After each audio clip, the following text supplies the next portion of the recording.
Today we're switching things up. Now, I've been told a few times that you'd rather see my daughter speak than me. So here you have it. My daughter Shyla has taken over with a new mini-series we're hosting together about leadership. Shyla, it's all yours. Hi, I'm Shyla Patel here with Kison Patel, and you're listening to BossMove. BossMove is where we interview leaders to learn how to become successful. Today I'm here with Kunal Kapoor. He is the CEO of Morningstar. Morningstar provides investment research and investment management services. How are you doing today, Kunal? I'm doing well. Thank you for having me. I'm excited to finally be interviewed by a real person who's really got some good talent. First question I have is, what made you become a CEO? You know, I wish I had an easy answer for that. I can't say that I woke up one morning and said I wanted to become a CEO. But I think there are a few things that are always important. One is I found very early that I worked at a company where I had a affinity and belief in the mission of the company, and our mission is empowering investor success. And I think when you are so aligned with the mission of a firm and you believe so passionately about it, you contribute a lot of discretionary effort. You do a lot of extra things to move that mission forward. And I think becoming a CEO is a combination of a lot of different things for different people. It's everyone has a different experience. There's not one thing. But for me, it was rooted in the mission and having fidelity to the mission. And then over time, just doing different things to help grow the business and taking advantage of the fact that when you're in a growing business, you get unexpected opportunities. And so one thing I would point to is I often embraced opportunities that were unloved by others or less interesting to others. And sometimes I also embraced really entrepreneurial opportunities within our firm when we were starting up new businesses or venturing into new parts of the world where we had not had a presence. And then finally, I would say I've always had an appreciation for working with good leaders. And as you move further in your career, you realize that you too, as a leader, really benefit from continuing to hone the way you build a team and the type of people that you bring on to that team. And so the CEO obviously ultimately is the leader of an organization, but it's very much the case that the executive team and others at Morningstar are a key reason, why we're successful. And one reason you can get away with being a CEO and doing the things you do is because you have talented people working with you and learning the value of that. And, building great teams is a super important aspect, I think, of stepping into a role like this. Okay, what were your biggest challenges growing up? What were my biggest challenges growing up? I think one of my biggest challenges, obviously, growing up is, so I was an immigrant. I came to the U.S. From India, and I wouldn't say that, unlike a lot of other immigrants, that I had a hard scrabble kind of move to the U.S. in the sense that I came here for college, and my parents, you know, uh, basically were able to fund my education and help me get started. But certainly from the perspective of at 18 kind of moving from one country to another, you don't think of it at that time as maybe being quite as daunting as now that I kind of look back on it. So that was certainly a challenge, and kind of negotiating it was fascinating. I started at Morningstar when we were a small company. So Morningstar was, I think, around 200, 250 people when I started, about 30, 35 million in revenue. Um, and so that's a challenge in and of itself when you come to work at a firm that's growing and has many ambitions, and you kind of learn how to contribute in that environment. And then I just say that, from a challenge perspective, everyone always assumes when they look at a successful business that it's a straight line up. And, fortunately at Morningstar, we've built a durable business.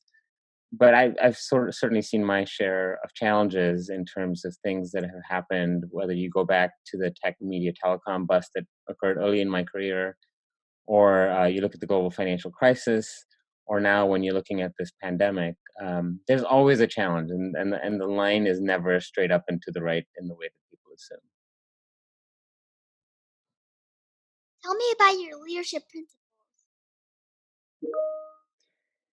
Leadership principles, that's a good question. Probably one of the most important things we touched on, which is um, really being passionate about the mission of the work you're doing and the culture that you're a part of. I also just really believe in the value of perseverance, and once you get after something, seeing it through and not sort of pivoting on a constant basis. And kind of concurrent to that is the notion of really thinking for the long term. A lot of leaders and firms, I think, are built on the notion that if you focus on the short run, um, that's all that matters. But I would say it's really the opposite. You really only create value over time, and that's an important part of it. And then finally, one thing I'll just say about leadership is that there's not one right answer. There are different models that work for different people, and you need to personalize your style of leadership. And so part of my principles of leadership, I suppose, is are the fact that I steal good ideas wherever I can and from other leaders, but ultimately I personalize it in a way that makes sense to my own style and in a way that I feel is authentic to how I want to lead. And I believe as a leader, you need to be authentic, you need to be empathetic, and you need to be real. And those are important things in terms of how I operate as well. Good advice. You have great presentation skills. What helped you develop those skills? Well, you're 9 years old, and my daughter is 9 years old as well. And I have two boys as well who are a little older. And if we ask them about my presentation skills, they will tell you the opposite of what you just said. In fact, they can't believe that people sometimes want to actually listen to me talk. So they're actually probably very surprised that I'm doing a podcast right here. I'm not sure how to answer this question other than, as with all good things in life, practice is helpful. And I have a few rules when it comes to communicating. One is to be prepared and to be ready. I also believe it's very important that when you're communicating, that you don't use a lot of jargon. A lot of people like to use big, fancy words that only really make sense to them. But let's be frank, it's just mumbo jumbo covering up stuff that's not that interesting. And so if I can't talk in a language that's jargon free, then I think my communication probably needs work. And so over time, I've really tried to hone my communication, especially in the industry that I'm a part of, financial services, where there's a lot of jargon, to really be something that's relatable and identifiable for people. But practice does make perfect in this instance. So if your dad is telling you that, it's good advice. Why do you get I hope promoted? my daughter's listening. Why did you get promoted to CEO? You'll have to ask Joe Mansueto, who founded Morningstar, why that is. Why do you think he have promoted through the ranks? I have a hard time necessarily answering that question. Look, I think I'll go back to things that I said earlier, which is that I think I embody the values of the firm that I lead. I'm a deep believer in our mission, and I believe I have a strategy and vision about how Morningstar can be even more effective in empowering investor success in the future. And I think those are all attributes that probably led him to picking me. But also, I think our board would tell you that one of the secret things about what makes Morningstar tick is we have a unique culture. And I view myself as a guardian, a storyteller of that culture, and keeping it intact and ensuring that it's relevant for a long time to come is probably one reason um, that I also became CEO. Um, I also just want to win and be financially successful. So that's an important part of any business. And so we've been talking about a lot of the softer parts, but I do enjoy being financially successful and growing our firm as well. And having that growth mindset is hopefully another reason why I'd be or at least why I was chosen to be CEO. Like These are hard questions. that. which key skills led to your success? Sorry, which key skills led to your success? Which key skill? Well, let me ask you that question first. What are the key skills you think a CEO should have? Let me put it back on you. Should know these. Um, What are the 3 you're working on now?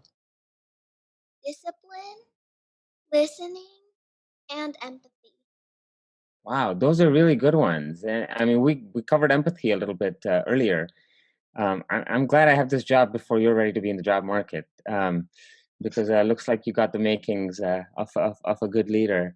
I said earlier that there's not one good answer, but I think for me, certainly an important part of it is just kind of my, I think at one level, I'm very analytical. At another level, I'm relatively entrepreneurial, and I like to get things done pretty quickly. I have kind of a bias to action, as opposed to having a bias to too many meetings. In fact, my daughter almost asks me every day, "How many meetings did you have today?" And I know that if I'm answering the question in an embarrassed fashion, that means I've had too many meetings on that day. But I think it's a combination of uh, being an entrepreneur at one level, having the tenacity to see things through at another level, um, being willing to lead and take positions that sometimes are unpopular and go against the grain. And I talked earlier as well about taking on responsibilities that maybe others had not wanted to take on. And then having a growth mindset. I try to operate with a growth mindset. What can I learn new today? What can we do new today? Those are all really important aspects of how I think about the role. What's the hardest part of being a CEO? Definitely answering questions from you. That this is proving to be tougher. I'm sweating here. No, in all candidness, the hardest part of being a CEO. Well, first of all, it is a really fun job, and I'm you know I'm lucky that I have an opportunity to lead a wonderful organization. I think there's always many things that are new and challenging. So, for example, right now, if you had told me 3 months ago that I would be leading in this type of environment where we have a pandemic and people are working from home, that's a new challenge. So I bring that up because there's not one challenge that is defining. The challenge is always evolving. But probably right now, I would say the biggest challenge when you are a growing company is to make sure that you keep the culture intact and that the people you're bringing into your organization are as passionate about why they're joining your organization as the first 100 people were when they came on board, or the first 1,000 were, right? So Morningstar is approaching about 7,000 employees around the world. And I spent a lot of time thinking about how do we make sure that our culture persists, that the people we're hiring are of the quality that we always want, even relative to when we were smaller. And so that's the thing that I would point to more than anything else. People matter. Yeah. What's the easiest part of being a CEO?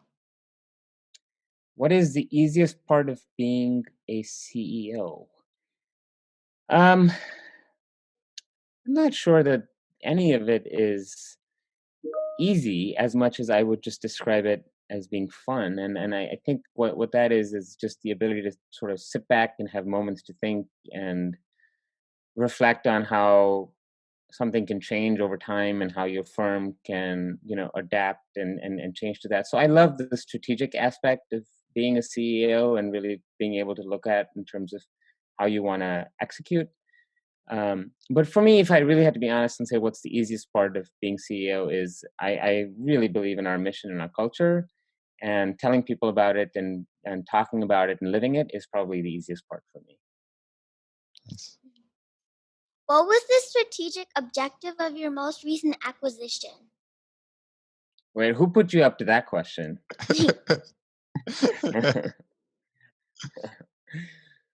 So we announced a few weeks ago that we are investing and actually acquiring. We were an investor and we're now acquiring a firm called Sustainalytics, which is a provider of what is called ESG data, environmental social governance data.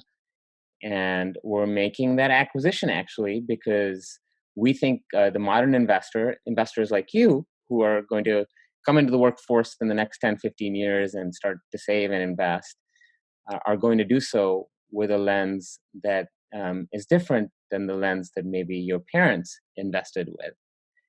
And so they have data, for example, that helps you decide if you believe you want to invest in a low carbon, in a manner that reflects and builds a low carbon portfolio, you could do that. And so we think that as young folks like you become investors one day, data like that is going to be very relevant and meaningful, and also allow you to personalize how you invest. And so we have the technology now to personalize investing, and that's why we are moving ahead in that area. Cool. What's the one piece of advice you would like to give to the next generation of leaders? What is the one piece of advice I would like to give?